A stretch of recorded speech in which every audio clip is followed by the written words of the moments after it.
Ikaw ba ay may mother or father-in-law na parating pinopost ang pictures ng baby mo sa social media? Paano kung sinabihan mo na ayaw mo, pero ginagawa pa din nila? Hmm, pag-uusapan natin yan in this episode. Welcome to Pretty Petty the Podcast.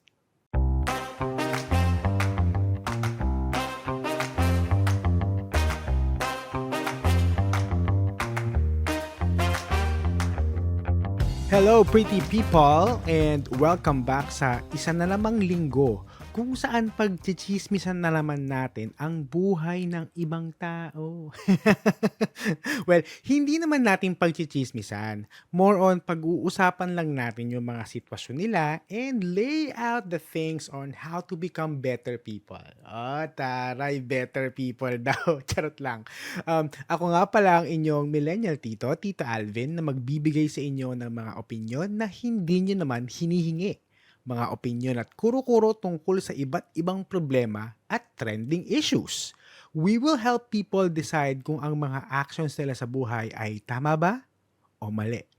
But in this podcast, it's going to be pretty o petty. If it is your first time here, consider following or subscribing to our podcast, depende kung saan ka nakikinig. If you are here in Spotify, please give us a 5-star rating para pas bongga, di ba?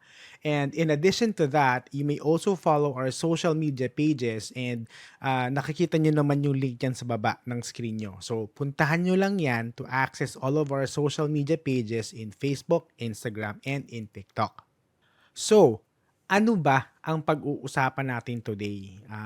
Sino ba sa inyo dito yung merong in-laws na all the time na lang, as in parating pinopost yung mga junakis nyo sa social media? Diba? Sounds harmless naman, di ba? Parang wala namang masama doon. Pero paano kung overprotective kang parent? Tapos ayaw mo na kinakalat yung pictures ng baby mo kung saang-saang social media sites. Pero yung in-laws mo, like yung mother-in-law mo or father-in-law mo, panay naman ang post sa Facebook or Instagram. Ah, ha? Sounds familiar? Di ba parang ibang usapan na yon? Let's go ahead and listen to our story in this segment that we call Story Time.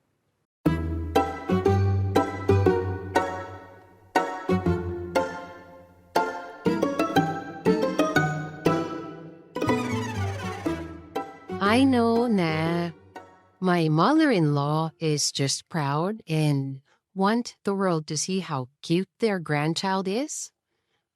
Pero kasi hindi talaga ako comfortable doon. Ang mga post kasi ng binan ko sa Facebook, naka-public lahat. Sabi ko sa asawa ko na sabihan niya yung nanay niya na baka pwede ipa-only friends lang. Pero hindi siya sumusunod eh. Bihira lang ako mag-post ng pictures ng anak namin sa social media. Kapag nagpo-post ako, usually sa stories lang, para 24 hours lang. Pero my mother-in-law takes a screenshot of these stories at ipopost niya sa Facebook niya. Kaya ngayon, kahit sa Instagram stories, hindi na ako nagpo-post. Hindi ko alam kung mababaw. Pero nung nanganak ako, siya pa yung unang nag-post sa social media. Pati pangalan ng baby namin nilabas niya sa Facebook niya. Sinabi ko nga lang sa magulang ko yung pangalan ng baby namin 1 week bago ako manganak kasi plano namin magkaroon ng name reveal. Sobrang inista talaga ako. Pero iniintindi ko pa rin. Inisip ko na lang na masaya at excited siya. Pero pansamantala, hindi muna ako magpo-post ng pictures ng baby namin para wala siya makuha at wala siya mag-post. Mali ba ako? Alright, okay. Sa unang tingin, iisipin mo na parang medyo mababaw lang itong sitwasyon na to, no? Parang medyo light lang eh. Kasi parang Facebook lang naman yan. Parang ba't kailangan gawan pa ng mas malaking issue? Well, for some, maliit na issue lang to. And hindi kailangan palakihin. Pero I'm sure 100% na meron din namang iba dyan na malaking issue to kasi safety and principles na nila yung natatapakan dito or yung pinag-uusapan dito. Okay? So, ano bang nangyari? So, just to summarize the story, may isang couple, mainly yung daughter-in-law, si Ate Kerr. Okay, bigyan natin siya ng pangalan, si Ate Kerr. Meron siyang newborn baby nung asawa niya. Tapos, itong si mother-in-law, panay daw ang post ng pictures ng baby nila sa social media. And sabi pa is yung mga post ay mostly naka-public. Okay? Lahat, to the world, ganyan. Public ang setting.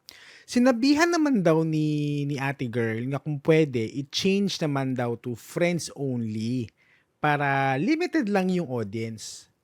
Pero hindi daw nakinig itong si mother-in-law. Parang walang nangyari. Public pa din ang mga post. Okay? So clearly, meron tayong dalawang faction. Meron tayong dalawang panig dito. Panig ni ate girl na mother and panig ni mother-in-law. Okay? Unahin na natin pag-usapan yung panig ni mother-in-law. Okay. Ito, alam ko napapansin nyo na to kahit sa media or sa first-hand experience nyo. Kapag merong newborn sa pamilya, ang isa sa pinaka-excited, kung hindi parents, yung mga lolo at saka lola. 'Di ba? Sila yung pinaka-excited sa lahat kapag mayroong bagong baby sa pamilya, 'di ba? Makikita mo talaga sa kanila yung excitement kapag may newborn. So, looking at the surface level, mukha namang walang mali. Technically, walang mali dun. Okay? Pero ito, something to think about. Kaya siguro excited sila sa mga newborn. Kasi it's been years na din siguro since the last time na may presence ng isang baby sa pamilya. So, bigay natin to sa context ni mother-in-law. So, para sa kanya, siguro matagal na since yung huling beses na nagkaroon ng baby sa pamilya. Okay? Most likely, yung last na baby sa pamilya na nahawakan niya is yung husband ni storyteller. So, nung baby yung husband ni storyteller, yun pa yung huling beses na nakahawak ng baby or nakaranas ng presence ng isang baby sa pamilya, itong si mother-in-law. Nagagets siya ba?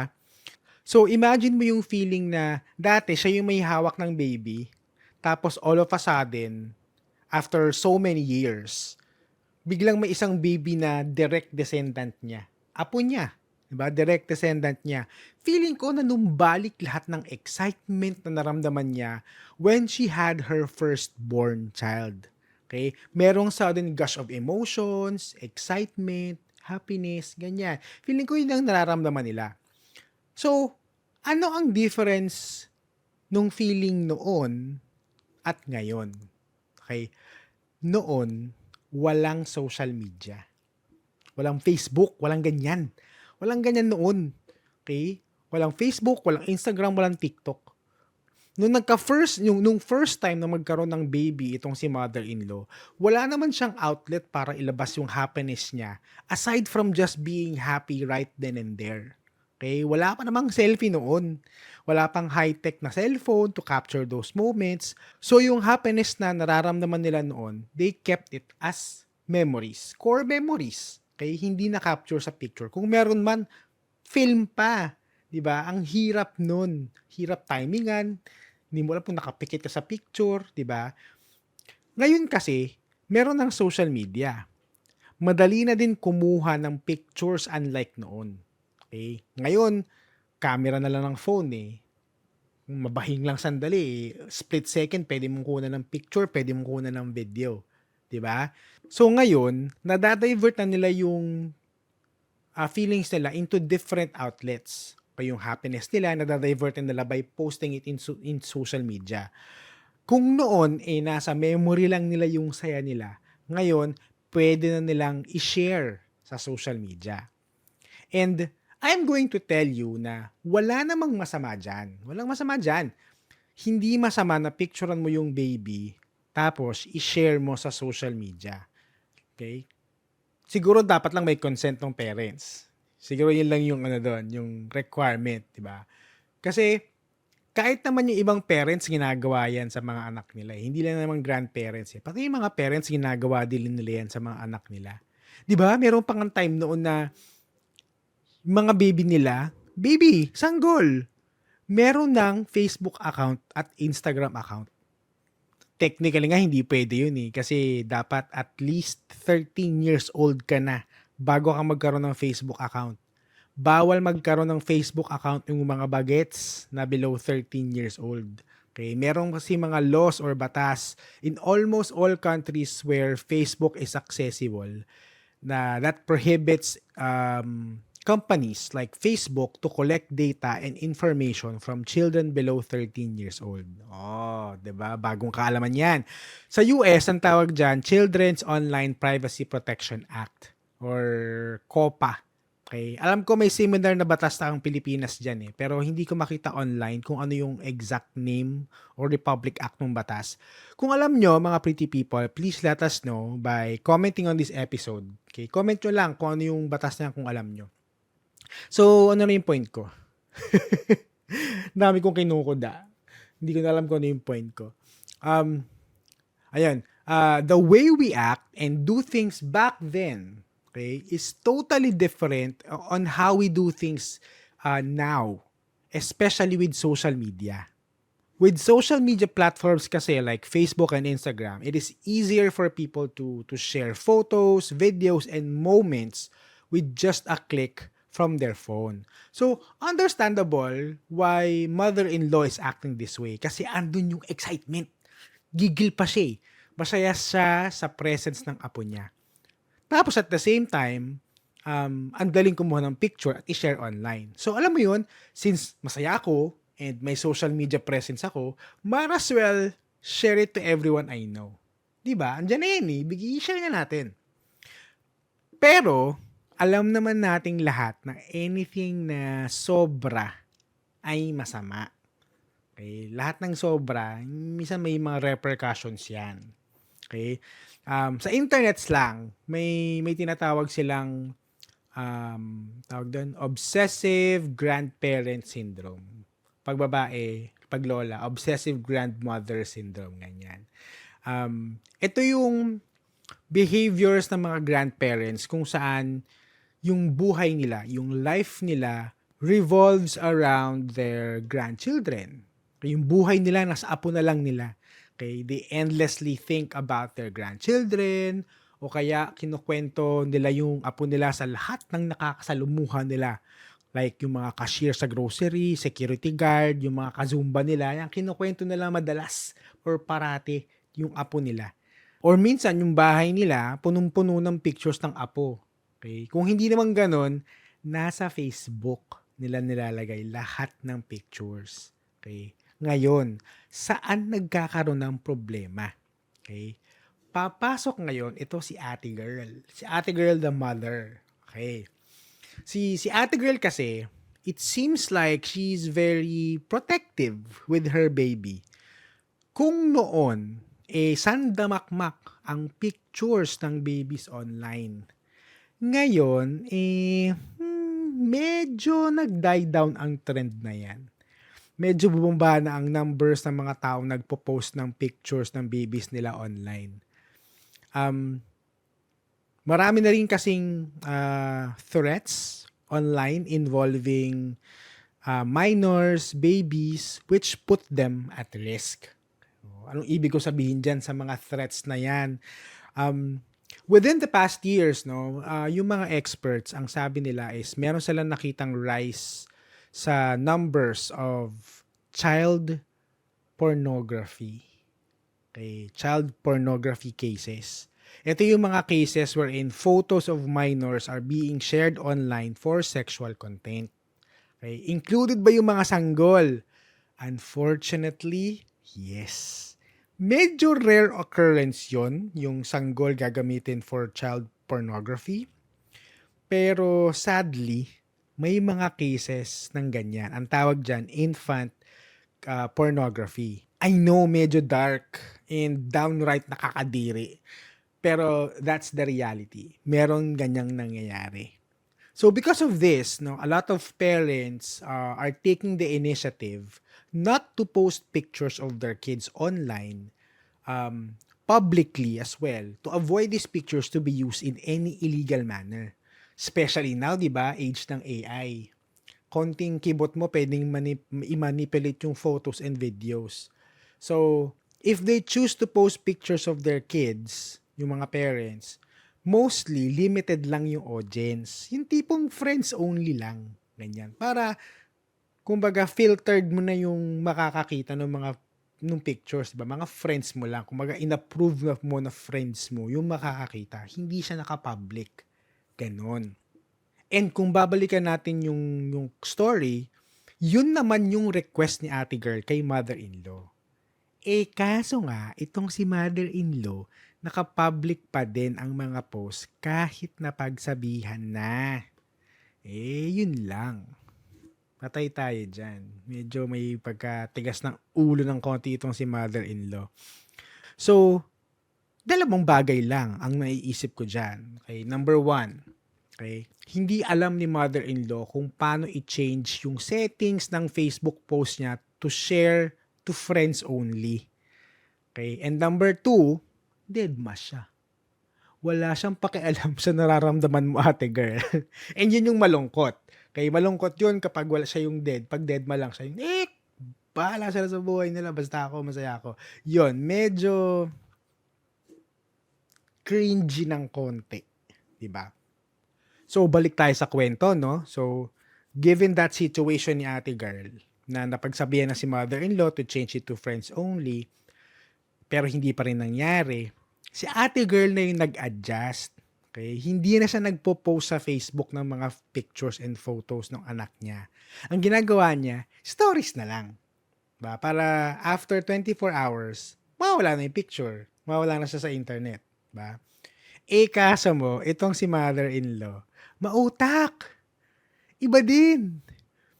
Hindi niya alam kung paano mag-change to friends only, no? Pero alam niya kung paano mag-screenshot. Iba. Iba talaga. Mautak. Ibibigay ko ang point na yan kay mother-in-law dahil sa pagiging mautak niya. Siguro sinasabi ni mother-in-law, hindi ko pwedeng isave yung pictures ha. Sige, i-screenshot ko na lang. Ayan.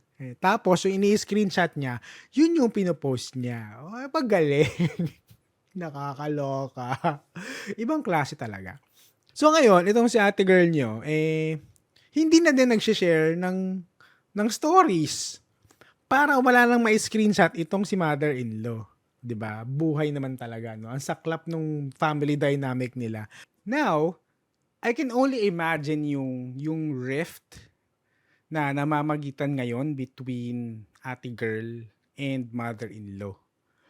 Ba? Ngayon, anong pwedeng mangyari in the future kung magpatuloy pa tong ganitong dynamics, no?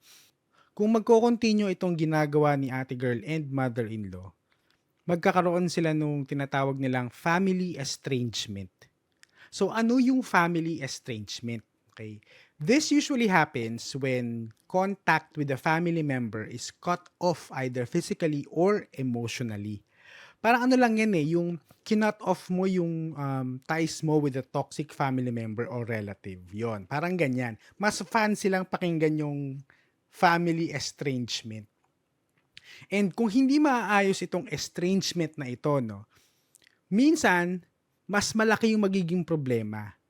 In this case of our storyteller, madadama yung bata in the long run kasi wala pa siyang muwang sa mundo, estranged na siya sa lola niya. Tapos yung mother niya tsaka yung lola niya, estranged din. Basta alam mo yun, lalaki yung bata na may unusual family dynamics. So, paano ba natin masosolve itong problemang to? Okay? Sasabihin ko sana na humingi siya ng tulong sa asawa niya, which is yung anak ni mother-in-law. Pero nabanggit naman ni ate girl niya na nagawa na niya yon. Sinabihin na niya yung asawa niya na pagsabihin yung nanay niya na i-change yung setting sa Facebook. Ngayon hindi natin alam kung ano ang nangyari or kung paano kinausap ni husband yung nanay niya. Pero kasi, hindi nasunod eh, di ba? Si mother-in-law, public pa rin yung post. So, mukhang mas powerful si mother-in-law over kay husband kasi walang nangyari. Public pa din yung mga post. Pero ito, ate girl, kung meron kang lakas ng loob at may tinatago kang tapang dyan sa loob mo, itry mo na ikaw na mismo ang kumausap. Ikaw na kumausap kay mother-in-law mo. Baka mas may impact kapag ikaw ang kumausap. Pero tandaan mo, kapag kinausap mo, huwag kang galit ha. Huwag yung, ikaw, public pa din, mother-in-law, wag ganun. Okay? End of the day, mother-in-law mo pa din yan. Okay? Alam ko na nakakagalit, nakakainis yung ginagawa ng mother-in-law mo sa'yo. Pero, walang magandang madudulot kung uunahan mo ng galit ang pakikipag-usap. So, kausapin mo ng malumanay si mother-in-law at i-explain mo sa kanya kung bakit ayaw mo na i-post niya yung pictures ng Junakis mo publicly. Technically naman kasi hindi mo pinagdadamot eh. Gusto mo lang, limited lang yung audience. So, explain mo lang sa kanya yun. And, since ikaw naman yung parent, wala akong nakikitang masama if you set boundaries with your mother-in-law, especially when your child is involved. Now, another way of resolving this problem is kayo na ang mag-initiate na palitan ang settings ng Facebook ni mother-in-law. Baka kasi hindi niya alam kung paano gawin yun. Okay? So, tell your mother-in-law that the only way that she can share the child's photo is by sharing it to friends only at hindi public. And kung hindi niya kayang gawin, kayo na ang gagawa for her. Feeling ko naman papayag yan sa terms nyo eh. Kasi sino ba naman ang hindi, di ba? Kaya hindi ko ma-post at wala akong mai-post. O sige, pwede na yan, friends only. Ngayon, ito na. Kung ayaw ni mother-in-law na pakialaman nyo yung Facebook settings niya, then I think yung ginagawa mo na hindi na pag-post anything involving your child is the only way to go. For me baka iba dyan may naiisip pang paraan. Okay lang yan. Pero for me, I think hindi talaga yung ultimate way eh. Sige, huwag ka na mag-post. Marirealize din naman ng mother-in-law mo yun na wala siyang nakikitang post from you. In my opinion, walang masama dyan kasi end of the day, you are the parent and you have the right to do whatever you think is right for the safety of your child. Walang sino man ang pwedeng magdikta sa inyong mag-asawa kung paano kayo magpapaka-parent sa anak ninyo. As long as walang abuse Pero kung parenting lang, style nyo yan. Kayong bahala dyan. Okay? Alam ko, gasgas na tong sasabihin kong to. Pero, uulitin ko pa din. Okay? Nothing is impossible with an open and mature communication and discussion. Okay? Huwag mo nang patagalin. Talk to your mother-in-law now as soon as you can. Okay? Kasi kapag pinatagal mo pa yan, madami pang mga bagay ang pwedeng mangyari in between eh. So mas maganda you fix the issue with your mother-in-law by talking to each other as soon as possible.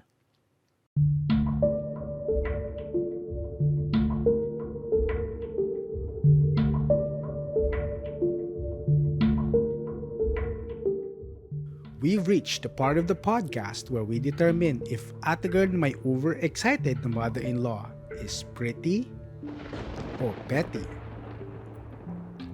The time has come for you to know your verdict.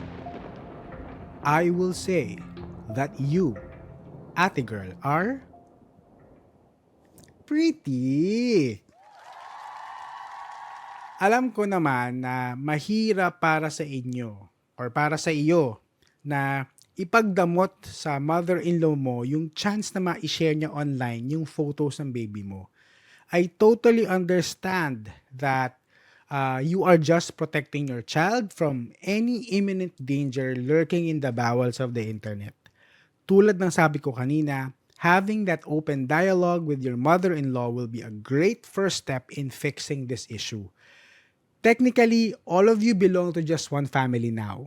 So these issues should be and must be solved by talking to each other. Ito na lang isipin mo. Do not do this for your own sake, but do this for the sake of your child. You would want your child to have that relationship with his or her grandparent kesa naman lumaki siya na estranged sila sa isa't isa. And on that note, we will end the episode right there. Hope you learned a few things from this episode. And kung may nalaman kang bagong information from this episode, share mo na ang episode na to sa mga friends mo. Ito yung mga bagay na dapat sinishare. Hindi ko pagdadamot yan. Just don't forget to use the hashtag PrettyPettyThePodcast when you share this episode or podcast. Don't be shy na din to share your thoughts about this episode or ideas about the podcast. And you can answer the Q&A portion of the podcast in Spotify, or you can leave a comment sa YouTube at sa mga social media posts natin. Yan, mga reels, videos, mga photos. Huwag kayong mahiyang mag-comment dyan. If you haven't followed our podcast yet, please follow or subscribe to us on Spotify or YouTube. And don't forget to follow yung mga socials natin sa Facebook, Instagram, and TikTok. Kung meron kang social dilemmas tulad nito at gusto mong i-share dito sa podcast, isubmit mo na ang story mo through our story submission form by going to linktr.ee/prettypettythepodcast or yung link na makikita niyo sa baba. Diyan nyo na din ma-access yung mga links to our social media pages. One-stop shop yan. So please visit that link when you have the time. Now, if you are a brand looking for brand partnership or collaboration, please send us an email at prettypettythepodcast@gmail.com.